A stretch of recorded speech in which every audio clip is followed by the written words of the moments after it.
દૂધધારા ડેરીમાં ચેરમેન તરીકે ઘનશ્યામ પટેલની વરણી કરવામાં આવી છે। વાઇસ ચેરમેન તરીકે સંજયસિંહ રાજની બિનહરીફ વરણી થઈ 900 કરોડનું ટર્નઓવર ધરાવતી ડેરીનું સુકાન સોંપી દેવામાં આવ્યું છે। 2.5 વર્ષની ટર્મ માટે ચેરમેન તથા વાઇસ ચેરમેનની નિમણૂક કરવામાં આવી છે। ચૂંટણીમાં ઘનશ્યામ પટેલની પેનલનો વિજય થયો હતો।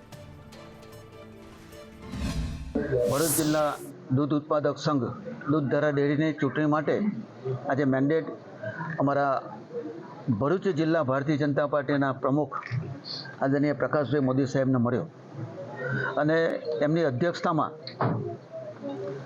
આ મેન્ડેટ ખોલ્યો અને પ્રાંત અધિકારી શ્રીની ઉપસ્થિતિમાં નિયમ મુજબ આજે આ ચૂંટણીની પ્રક્રિયા થઈ। એમાં પ્રદેશના અને આપ સૌના સહયોગથી મને ફરી પાછો દૂધધારા ડેરીના ચેરમેન બનવાની તક મળી છે। પ્રમુખ પદ માટે આજે જે ફોર્મ ભરાયું છે એમાં ઘનશ્યામભાઈ જીવાભાઈ પટેલ જે ઉમેદવાર તરીકે હાજર થયા હતા અને એક જ ફોર્મ ભરાયું છે એટલે આપણે એમને અધ્યક્ષ તરીકે જે દરખાસ્ત આવી છે એ પ્રમાણે અધ્યક્ષ તરીકે એમને રાખીએ છીએ અને ઉપપ્રમુખ માટે સંજય કુમાર રાજ એમનું ફોર્મ ભરાયું હતું અને એમને ઉપપ્રમુખની ચૂંટણી માટે એ હાજર રહ્યા હતા અને એમને આપણે ઉપપ્રમુખ તરીકે ચૂંટીએ છીએ।